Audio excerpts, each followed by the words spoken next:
Assalamualaikum warahmatullahi wabarakatuh. Kami dari kelompok 11 akan mempresentasikan hasil diskusi kami yaitu tentang pajak pertambahan nilai PPN dan pajak penjualan atas barang mewah PPNBM. Sebelumnya, perkenalkan nama saya Zakia Novendra dengan BP 20.00542104 yang akan menjadi moderator pada presentasi ini, dan rekan saya yaitu Rika Ramadhani dengan BP 20.00542113. Baiklah, mungkin untuk materi pertama akan dipresentasikan oleh rekan saya. Kepada Rika, dipersilahkan.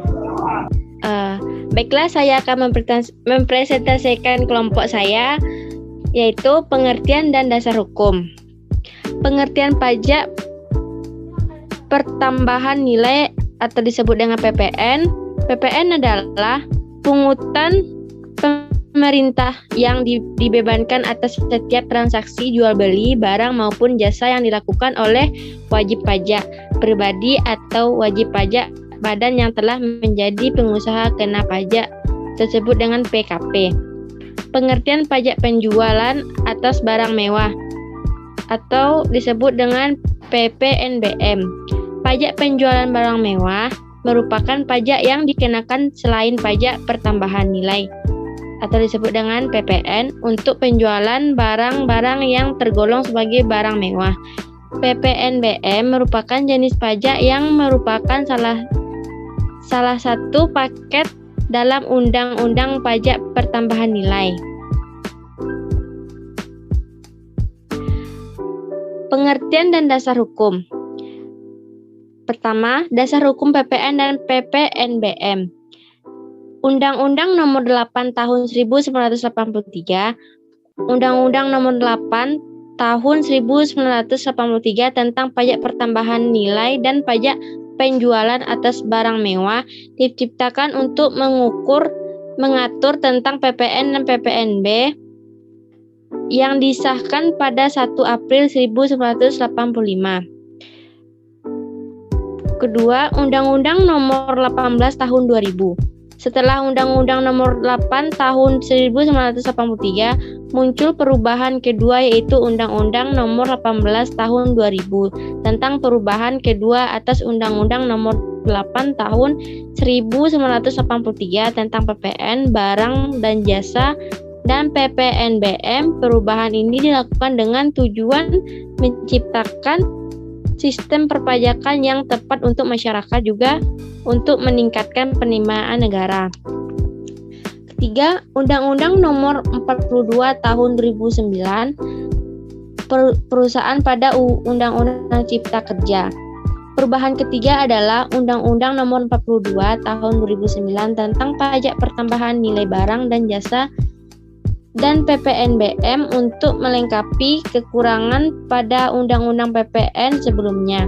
Undang-undang ini bertujuan memberikan keadilan hukum dan keamanan bagi negara dan masyarakat dengan sistem perpajakan yang jauh lebih sederhana. Keempat, Undang-Undang Nomor 11 Tahun 2020. Meski ketentuan baru tentang PPN ini juga diatur kembali dalam Undang-Undang Nomor 11 Tahun 2020 tentang Cipta Kerja pada klater perpajakan. Namun, Undang-Undang 42 Tahun 2009 sebagian masih berlaku. Next. Konsep-konsep umum PPN dan PPNBM. Pajak pertambahan nilai atau PPN dan pajak penjualan barang mewah PPNBM merupakan dua jenis pajak yang berbeda meski memiliki sejumlah unsur yang sama.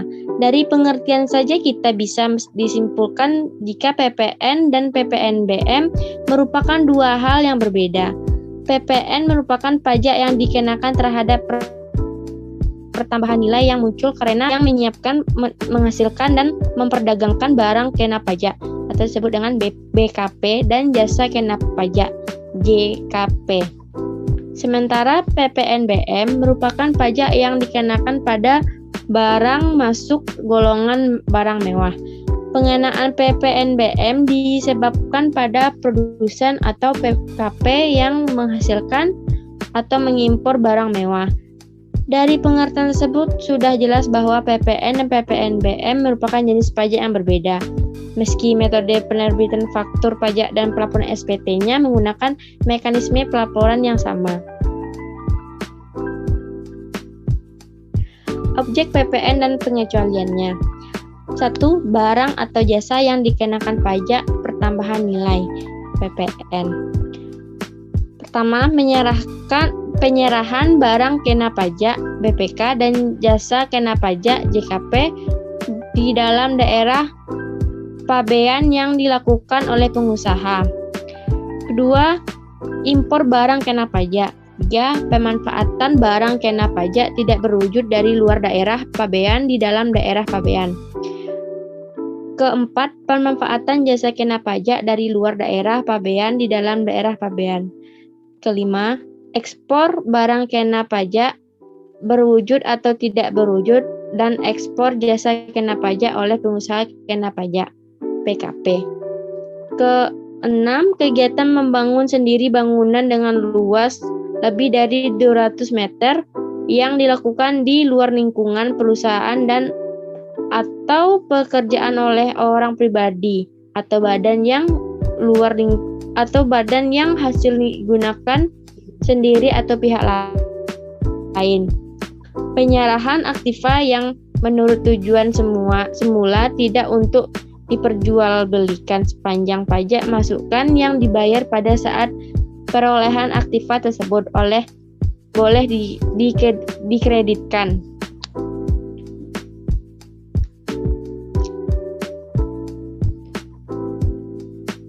2. Daftar negatif list PPN atau pengecualian PPN. A.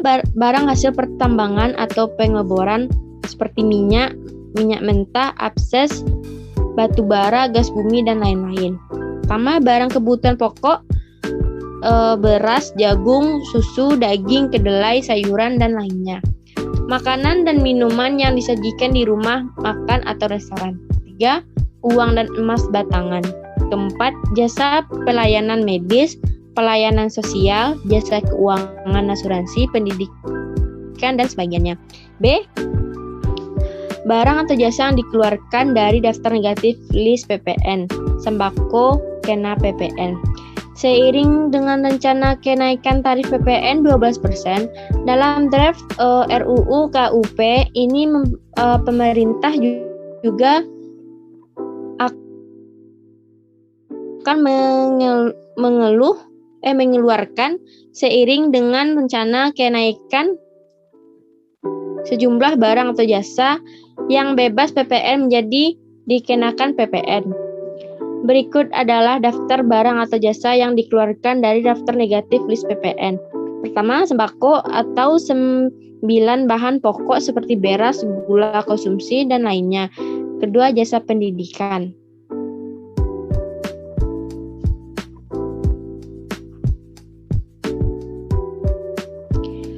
Pengusaha kena pajak.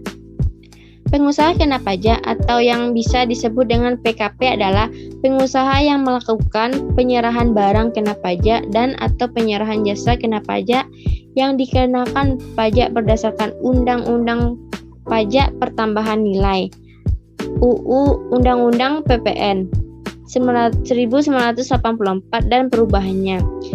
Tidak termasuk pengusaha kecil yang batasannya ditetapkan dengan keputusan Menteri Keuangan, kecuali pengusaha kecil yang memilih untuk dikukuhkan sebagai pengusaha kena pajak. PKP untuk para pengusaha memiliki beberapa fungsi antara lain yaitu pertama, pengawasan hak dan kewajiban PKP di bidang PPN dan PPNBM. Kedua, identitas PKP yang bersangkutan. Ketiga, pemenuhan kewajiban pajak pertambahan nilai dan pajak penjualan barang mewah atau PPNBM. Kegiatan usaha PKP. Kegiatan badan usaha atau pribadi yang wajib dan bisa mengajukan PKP adalah menghasilkan barang kena pajak atau BKP. Mengimpor atau mengekspor BKP. Melakukan usaha perdagangan, memanfaatkan BKP tidak berwujud dari luar daerah pabean. Melakukan usaha JKP, memanfaatkan JKP dari luar daerah pabean.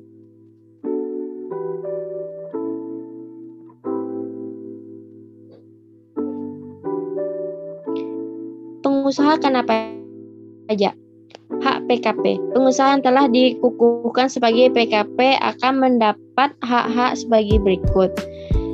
Yang pertama, dapat melakukan pengkreditan pajak masukan atas perolehan BKP atau JKP. Kedua, dapat melakukan restitusi atau kompensasi atas kelebihan PPN yang PKP bayarkan. Kewajiban pengusaha kena pajak. Pertama, melaporkan usahanya untuk dikukuhkan untuk menjadi pengusaha kena pajak. Kedua, memungut PPN dan PPNBM yang terutang. Ketiga, menyetorkan PPN yang masih harus dibayar dalam hal pajak keluaran lebih besar daripada pajak masukan yang dapat dikreditkan serta menyetorkan pajak penjualan atas barang mewah yang berutang. Keempat, melaporkan perhitungan pajak. Pengecualian kewajiban pengusaha kena pajak. Pertama, pengusaha kecil. Kedua, pengusaha semata-mata menyerahkan barang atau jasa yang tidak dikenakan PPN.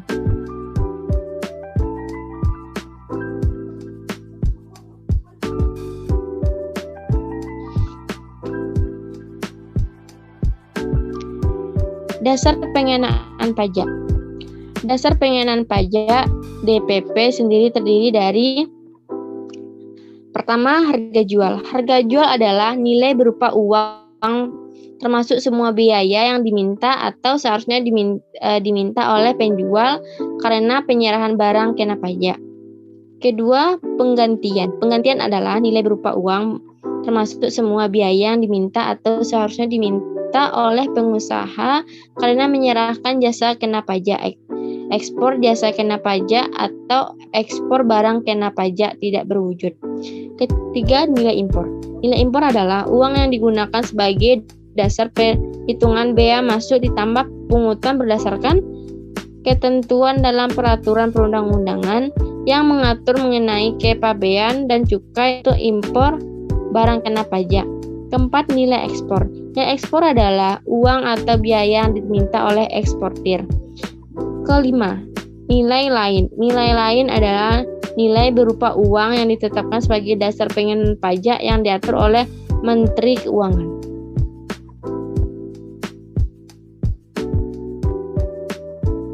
Baik, terima kasih Rika. Untuk materi selanjutnya akan saya bacakan, yaitu tentang faktur pajak. Faktur adalah bukti pemungutan pajak yang dibuat oleh pengusaha kena pajak yang melakukan penyerahan BKP atau JKP. Faktur pajak dibuat pada 1. Saat penyerahan BKP atau JKP. 2. Saat penerimaan pembayaran dalam hal penerimaan pembayaran terjadi sebelum penyerahan BKP atau JKP. 3. Saat penerimaan pembayaran termin. 4. Saat lain yang diatur atau berdasarkan peraturan Menteri Keuangan. Fungsi faktur pajak. 1. Peran penting faktur pajak sangat berguna bagi PKP. Dengan adanya faktur pajak, maka PKP memiliki bukti bahwa PKP telah melakukan penyetoran, pemungutan, hingga pelaporan SPT masa PPN sesuai dengan peraturan yang berlaku. Kedua, jika terjadi kesalahan dalam mengisi faktur pajak, PKP dapat melakukan pembetulan faktur pajak tersebut. Jika tidak dilakukan pembetulan sama sekali, maka hal ini akan merugikan PKP, yakni pada saat auditor memeriksa pajak PKP. Baik, untuk materi selanjutnya yaitu mekanisme pajak pertambahan nilai di Indonesia. Secara teknis, mekanisme yang berlaku terhadap PPN di Indonesia adalah sebagai berikut. 1. PKP yang melakukan penyerahan BKP atau JKP wajib memungut PPN dari pembeli atau penerima BKP atau JKP yang bersangkutan sebesar 10% dari harga jual atau penggantian dan membuat faktur pajak sebagai bukti pemungutannya. Kedua, PPN yang tercantum dalam faktur pajak tersebut merupakan pajak keluaran bagi PKP penjual BKP atau JKP yang sifatnya sebagai pajak yang harus dibayar atau utang pajak. Yang ketiga, pada waktu PKP di atas melakukan pembelian atau perolehan BKP atau JKP yang dikenakan PPN, PPN tersebut merupakan pajak masukan yang sifatnya sebagai pajak dibayar di muka. Sepanjang BKP atau JKP yang transaksi beli tersebut berhubungan langsung dengan kegiatan usahanya. Yang keempat, untuk setiap masa pajak setiap bulan, apabila jumlah pajak keluaran lebih besar daripada pajak pemasukan, maka selisihnya harus disetor ke kas negara paling lama akhir bulan berikutnya setelah berakhirnya masa pajak dan sebelum surat pemberitahuan masa pajak pertambahan nilai disampaikan. Dan sebaliknya, apabila jumlah pajak pemasukan lebih besar daripada pajak keluaran, maka selisih tersebut dapat dikompensasi ke masa pajak berikutnya. Restitusi hanya dapat diajukan pada akhir tahun buku. Hanya PKP yang disebutkan dalam pasal 9 ayat 4B Undang-Undang Nomor 42 Tahun 2009 saja yang dapat mengajukan restitusi untuk setiap masa pajak. PKP di atas wajib menyampaikan SPT masa PPN setiap bulan ke kantor pelayanan pajak terkait paling lama akhir bulan berikutnya setelah berakhirnya masa pajak. Untuk tarif PPN dan kenaikan tarif PPN terbaru 12% sesuai pasal 7 Undang-Undang Nomor 42 Tahun 2009 disebutkan besar tarif PPN adalah sebagai berikut. 1. Tarif umum 10% untuk penyerahan dalam negeri. 2. Tarif khusus 0% diterapkan atas ekspor BKP berwujud maupun tidak berwujud dan ekspor JKP. Yang ketiga, tarif pajak sebesar 10% dapat berubah menjadi lebih rendah, yaitu 5% dan paling tinggi 15%, sebagaimana diatur oleh peraturan pemerintahan. Jika mengacu pada RUU KUP yang tengah digodok antara pemerintah dan parlemen, maka dengan rencana kenaikan tarif pajak menjadi 12% ini masih di bawah dari ketentuan tarif PPN paling tinggi sebesar 15%. Rumus dan cara perhitungan PPN. Rumus dan cara perhitungan PPN yang terutang dilakukan dengan cara mengalihkan tarif pajak dengan dasar pengenaan pajak atau DPP. Proses perhitungan tersebut dapat diilustrasikan sebagai berikut. PPN sama dengan tarif PPN dikali DPP atau dasar pengenaan pajak. Contoh kasusnya, PT AAA menjual tunai barang kena pajak dengan harga jual 25 juta. Pajak pertambahan nilai yang terutang sama dengan 10% dikali 25 juta sama dengan 2.500.000. PPN sebesar 2.500.000 tersebut merupakan pajak pengeluaran yang disebut oleh pengusaha kena pajak PT AAA. Kemudian lanjut, pajak penjualan atas barang mewah atau PPNBM. Tujuan pengenaan PPNBM penjelasan pada pasal 5 ayat 1 Undang-Undang PPN Nomor 42 Tahun 2009. 1. Perlu keseimbangan pembebanan pajak antara konsumen yang berpenghasilan rendah dan konsumen yang berpenghasilan tinggi. Yang kedua, perlu adanya pengendalian pola konsumsi atas BKP yang tergolong mewah. 3. Perlu adanya perlindungan terhadap produsen kecil atau tradisional. Yang ketiga, perlu untuk mengamankan penerimaan negara. Mekanisme pengenaan PPNBM sedikit berbeda dengan PPN. Mekanisme pemungutan pajak penjualan atas barang mewah dilakukan dengan faktur pajak sebagaimana diisyaratkan dalam pemungutan PPN. Hanya saja, bagi PPNBM tidak dikenal istilah pajak masukan, sehingga tidak dikenal sistem pengkreditan seperti dalam PPN. Pajak penjualan atas barang mewah atau PPNBM. Apa saja barang yang dikenakan pajak? Jadi berdasarkan pasal 5 ayat 1 Undang-Undang PPN, pajak penjualan atas barang mewah dikenakan terhadap beberapa barang berikut, yaitu penyerahan barang kena pajak BKP tergolong mewah dilakukan oleh pengusaha yang menghasilkan BKP tergolong mewah di dalam daerah pabean dalam kegiatan usaha atau pekerjaannya. Yang kedua, impor barang kena pajak yang tergolong mewah. Dengan demikian, PPNBM hanya dikenakan pada saat penyerahan BKP mewah oleh pabrikan, pengusaha yang menghasilkan, dan pada saat impor BKP mewah. PPNBM tidak dikenakan lagi pada rantai penjualan setelah itu. Adapun pihak yang memungut PPNBM tentu saja pabrikan BKP mewah pada saat penyerahan atau penjualan BKP mewah. Sementara itu, PPNBM atas impor BKP mewah dilunasi oleh importir bersamaan dengan pembayaran PPN impor dan PPh pasal 22 impor. Yang dimaksud dengan barang kena pajak yang tergolong mewah lainnya adalah 1.